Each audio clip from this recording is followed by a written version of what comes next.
Cases बघणार आहोत। यामध्ये पहिली केस आहे आपण सिव्हिल केस बघणार आहे आणि सेकंड मेडिको निग्लिजन्स केस बघणार आहे। तर पहिल्यांदा आपण सिव्हिल केस बघूया। त्याचा पहिला फक्त एक सिनारिओ सांगते। पहिल्या सीन मध्ये दोन फार्मर्स आहेत, ते दोघं भाऊ भाऊ आहेत, तर त्यांच्यामधला आपण सीन बघूया। पावसाळ्याचं वातावरण आहे, पेरणी करायची, शेताचं काम करावं लागतं।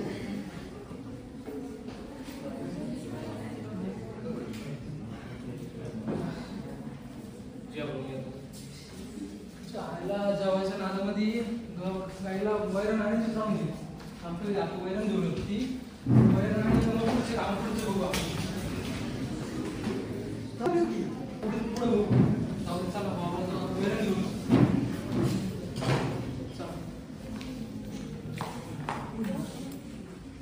अरे बास तिथला बांधच गायब केला।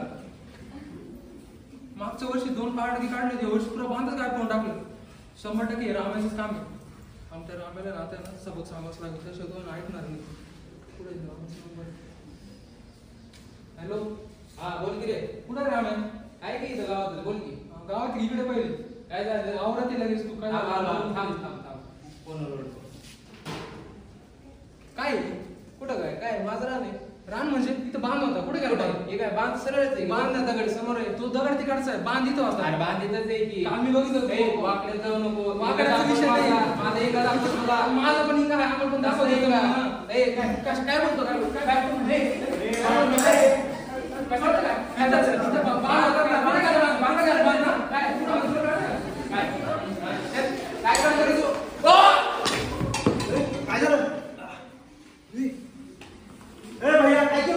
काय केलं मी त्याला कळत नाही का? किती लागलं त्याला? लागू दे की। आता पोलिसांना जाऊ शकतो। काय करायचं तू हॉस्पिटल। आपण आता पहिल्यांदा बघितलं या दोघांमध्ये भांडण झालं। आता आपण सेकंड सीन बघूया की याच्यामध्ये जेव्हा कोर्ट केस होते तेव्हा कोर्टमध्ये कसे डिस्प्यूट केले। सर्वांनी शांतता राखा, कोर्टांच्या नियमांचं उल्लंघन करू नये। न्यायाधीश आशालता येत आहेत।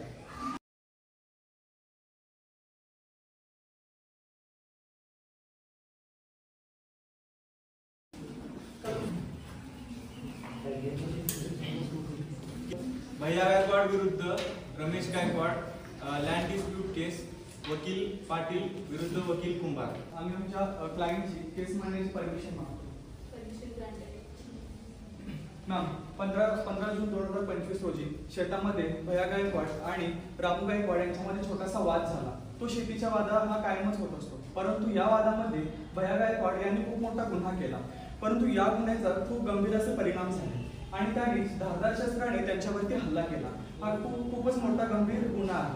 307 अंतर्गत यांच्यावरती हाफ मर्डरची केस होऊ शकते, पण यांनी खूपच गंभीर जखम केल्यामुळे त्यांना आम्ही हॉस्पिटलमध्ये दाखल केलं होतं।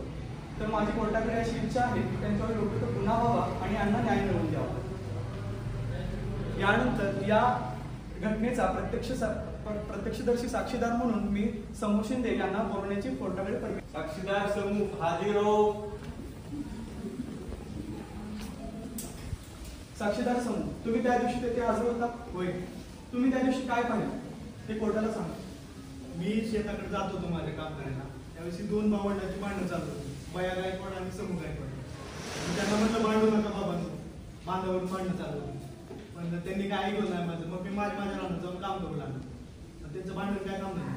थोड्या वेळात मला काम करता करता आवाज आला समोरचा। मग मी पळत गेलो आणि त्याला उठवलं आणि बघितलं तर त्याला इथं खांद्याची इथं लागलेलं होतं आणि भैयाकडे एक शस्त्र होतं आपलं आणि त्याला रक्त लागले। हो, तुम्ही बघू शकता की यांनी प्रत्यक्षदर्शी तो घटना बघितलेली आहे आणि यानुसार ते पूर्णपणे दोषी आहे असं सिद्ध होतं। ऑब्जेक्शन माय लॉर्ड।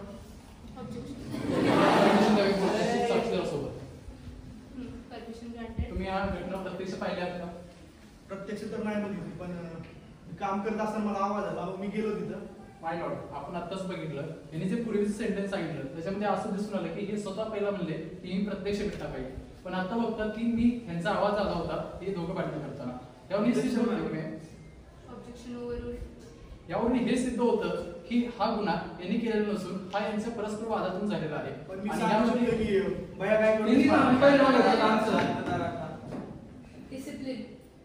हा घटना झालेली आहे ती मुद्दाम न केलेली असून या दोघांच्या वादातून झालेली आहे आणि ह्यो ज्यांच्यावर जो वाद झालेला आहे हा मुद्दाम केला नसून तो न अंडरस्टँडिंग मधून झालेला आहे.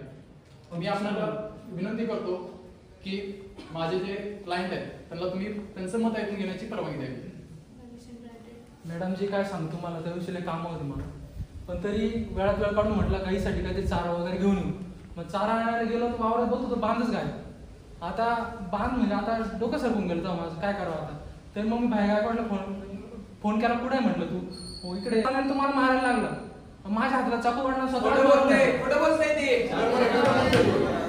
तिने चाकू वाढला आणि स्वतःलाच मारून घातला आणि सांगायला लागला की आम्ही कोर्टामध्ये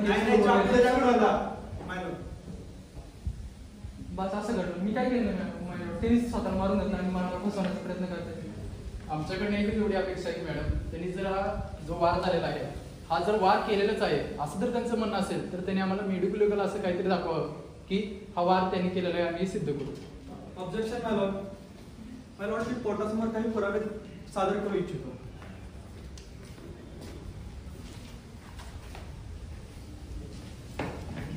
यामध्ये केस घटना घडल्यानंतर जो एफआयआर दाखल केला तो पुरावा तसेच वैद्यकीय अधिकाऱ्याची जी चाचणी आहे त्याचा दाखला आणि जे काही धारदार शस्त्र होतं ते आम्ही कोर्टासमोर प्रेझेंट केलेलं आहे. तसेच वैद्यकीय अधिकारीचे साक्षीदार म्हणून आम्ही डॉक्टर नेहा यांना इथे येण्याचं परमिशन मागतो.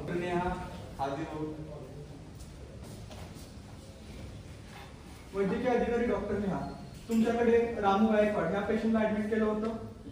त्यानंतर त्यांची चाचणी तुम्हीच केली. त्या चाचणीमध्ये काय निष्पन्न झालं हे तुम्ही कोर्टाला सांगावे. माय लॉर्ड, मी एक सर्टिफाईड फॉरेन्सिक पॅथॉलॉजिस्ट आहे आणि मला 10 वर्षाचा ॲटोप्सीचा आणि इंजुरी अनालिसिसचा एक्सपिरियन्स आहे. तर त्या दिवशी 15 जून रोजी 6 वाजता पेशंट रामू यांना हॉस्पिटलमध्ये घेऊन आले होते. त्यानंतर आपण प्रॉपर हिस्ट्री टेकिंग घेतली तर त्यामध्ये त्यांना 10 लॅसिरेशन टाईप ऑफ इंजुरी होती. त्या इंजुरीमध्ये त्यांना 10 सेंटीमीटरचा वुंड होता आणि त्याची जी डेप्थ आहे ते 2 to 3 सेंटीमीटर होती आणि ते डेप्थ आपण जेव्हा अनालाइज केली त्याचा जेव्हा पॅटर्न अनालाइज केला तर तो पॅटर्न हा स्वतः घाव झालेला नसून कोणीतरी इंटेन्शनली त्यांना हार्म करण्याच्या ह्याच्याने मारलेला आहे. आणि आपण जेव्हा त्यांचं त्या वुंडचं जेव्हा आपण अनालायसिस केलं तर तेव्हा आपल्याला असंही लक्षात आलं की जर ते डेल्टॉइड मसलचे तिथं जास्त हार्म झाल्यामुळे जर त्यांना प्रॉपर लगेच प्रॉम्प्ट ट्रीटमेंट नसती मिळाली तर त्यांचा जीवही जाऊ शकतो. त्यामुळं जसं दावा यांनी केलेला आहे की हाफ मर्डरचा, तर माझा जो एक्सपिरियन्स आहे आणि माझा जो ट्रेनिंगचा एक्सपिरियन्स आहे यावरून मला वाटतं की हा पुढचे जे गायकवाड आहेत तर त्यांनी त्यांना हार्म करण्यासाठी केलेलं आहे. आणि प्लस आपण फॉरेन्सिक रिपोर्ट जे बघितले त्याच्यामध्ये आपल्याला वेपन मिळालं होतं. तर ते वेपन आपण जेव्हा फॉरेन्सिकली अनालाइज केलं तर त्यावर आपल्याला फिंगरप्रिंट मिळाले गायकवाडांचे आणि त्याच्यावर जे ब्लड लागलेलं होतं तर त्याचा आपण DNA चेक केला तर तो आपले जे विक्टीम आहेत त्यांच्यासोबत मॅच झाला. तर ॲज पर माय एक्सपिरियन्स मला वाटतं की तो हार्म त्यांनी केलेला आहे आणि जे इंजुरी आहे ते पण इंटेन्शनल आहे. Defense, any questions? माय लॉर्ड, आता जो पण ही घटना ही पाहिलेली आहे यानुसार आमचा जो क्लायंट आहे त्याने हा मुद्दाम न केलेला नसून माझ्याकडून चुकून घडलेला आहे आणि यांच्या पाडण्यामध्ये हा काही मुद्दाम करण्याचा यांचा हेतू नव्हता. त्यामुळं तुम्ही जो यावर निर्णय द्याल तो आम्हाला मान्य आहे. जज मॅम, जसं की तुम्ही आता पाहिला की प्रत्यक्षदर्शी साक्षीदाराचा पुरावा असो किंवा वैद्यकीय अधिकाऱ्याचा पुरावा असो, त्याचे फिंगरप्रिंटिंगचे रिपोर्ट्स असो किंवा शस्त्रावरती असलेले त्याचे पुरावे असो, या पुराव्यावरून पूर्णपणे समजतं की हे त्यांनी इंटेन्शनली त्यांना मारण्याच्या हेतूनेच हा घाव घातलेला आहे आणि याच्यामध्ये ती खूप गंभीर दुखापत त्यांना झालेली आहे. तर कोर्टाकडे माझी अशी विनंती आहे की त्यांना योग्य ती शिक्षा द्यावी तसेच त्यांच्या वैद्यकीय साठी जी काही खर्च येईल तो त्यांनी उचलावा अशी मी कोर्टाकडे मागणी मागतो. So, after considering all the evidences, witnesses and statements, the court has concluded that the accused, Bhaiya Gaikwad, is held guilty under the section 307 of attempted half murder with an imprisonment of 10 years of jail. And for Ramesh Gaikwad, there is an 441 section IPC of 3 months of imprisonment and 500 rupees fine. The court is adjourned.